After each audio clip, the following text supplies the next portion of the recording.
Vous avez peut-être vu ce week-end ces images sur YouTube, elles ont été reprises un petit peu partout, ce concours d'anecdotes, voilà, de toute façon une interview un petit peu originale entre chefs de l'État, c'était à l'Élysée, donc Emmanuel Macron, et puis ce duo de YouTubeurs, d'influenceurs, voilà, McFly et Carlito, ça a beaucoup fait parler ces derniers jours, ces dernières heures, plus de 10 millions de vidéos vues sur la vidéo principale, et puis après effectivement toutes les autres vues diverses et variées, extraits et autres. Alors ça a donné des commentaires, il a raison, il ne devrait pas, il abaisse la fonction, il a raison de parler aux jeunes, voilà, deux exemples, la chroniqueuse du Monde, Solène Doroyer, qui nous dit, voilà, il a un joli coup marketing, il a espéré comme ça renouer avec des jeunes tentés par les extrêmes ou l'abstention. Donc voilà, ce serait un moyen de parler à ces jeunes tentés par les extrêmes et l'abstention selon Solène Doroyer. Notre consoeur,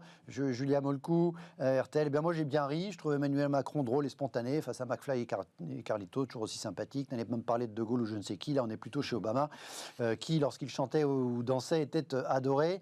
Non, pour l'interrogation, le journaliste il pense quoi Gilles Fontaine, il a raison, le chef de l'État, d'aller comme ça, où il faut vivre avec son temps, il faut être moderne, il faut s'adresser à tous les publics, et donc également au public des youtubeurs. Moi, d'abord, j'aimerais bien qu'ils viennent aussi dans les pages de challenge. Enfin, qu'il n'oublie pas les médias installés. Mais je pense que d'une part, tous les présidents, je pense, ont fait ça en France et puis par définition, pas sur YouTube, mais ça n'existait pas, mais ils vont essayer de faire jeune, quoi. Vous voulez dire. Oui, aller sur faire quelque chose d'un peu imprévu, ou là où on ne vous attend pas. Bon, il faut dire que ce coup-là, on l'attendait déjà depuis plusieurs mois, puisqu'ils avaient quand même fait un peu monter la mayonnaise, et je pense que, oui, c'est d'abord, avant tout, un coup de communication. Est-ce que ça s'adresse effectivement à la cible de futurs électeurs tentés par les extrêmes ou l'abstention, comme nous dit Solène Doroyer du Monde? Mais je pense que ça vise aussi, je pense qu'un homme politique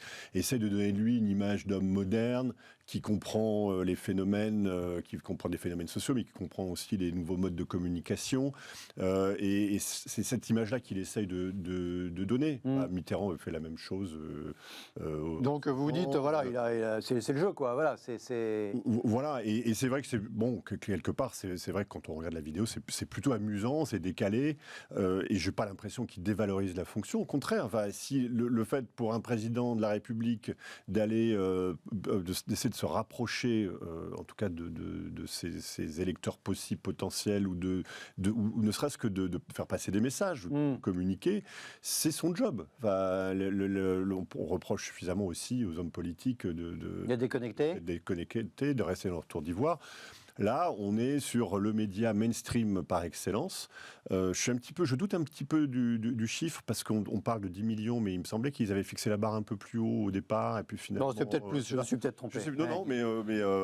Mais en tout cas, il a obtenu ce qu'il voulait, quoi. Beaucoup de buzz. Il a fait parler, oui, ça c'est... Et puis, je pense qu'il faut s'attendre à des nouveaux coups d'ici l'élection présidentielle, si les communicants font bien leur boulot.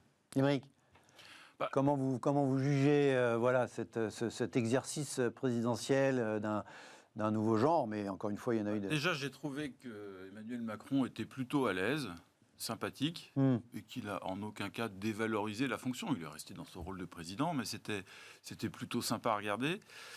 Ensuite, il me paraît tout à fait normal que le président de la République s'adresse à tout le monde, y compris à une cible qui peut-être ou sûrement est assez peu politisée, qui s'abstient, qui peut être effectivement tenté par les extrêmes. Et en tout cas, si le président de la République s'exprime uniquement dans le Figaro, le Monde diplomatique et le journal de 20h, ce qu'il fait, très bien, mais il ne va pas toucher tout le monde. Donc ça me paraît assez normal. Comme le rappelait Gilles, tous les présidents l'ont fait en leur époque. On se souvient que quand Mitterrand avait échangé avec Balavoine, ça avait à l'époque, donc ça fait plus de 40 ans, ça avait choqué en disant mais il dévalorise la fonction, pourquoi il parle à un saltimbanque, ce qui est d'ailleurs très méprisant pour la profession de chanteur. Chirac l'avait fait avec Madonna, si je me souviens bien. Donc les présidents, bien sûr, il y a le côté, je dirais, normal de s'adresser à tous les Français, et puis c'est de la com'. évidemment. Alors, est-ce que les jeunes sont dupes? Je ne pense pas. Oui, voilà, Mais c'est ça. En fait, tout le monde sait bien que c'est de la com. Et qu'il fait de la com. Maintenant, je trouve que s'il a fait l'exercice de manière plutôt agréable et sympa, et moi, je trouve que c'est plutôt bien qu'il ait fait ça. Voilà, il a montré que c'était pas totalement emprunté. Puis, il a consacré 36 minutes en 4 ans de présidence. On peut dire que ça l'a empêché de travailler sur d'autres sujets un peu plus sérieux, quoi. Oui, donc voilà, ça n'empêche pas de faire le reste. C'est-à-dire que c'est en plus, quoi. Voilà, c'est le cadeau bonus du chef de l'État au plus jeune. En plus, c'est vrai qu'il y a aujourd'hui les médias classiques, hein, et nous en sommes. Mais je pense qu'il y a aussi une volonté de tout le monde d'essayer d'aller toucher des cibles.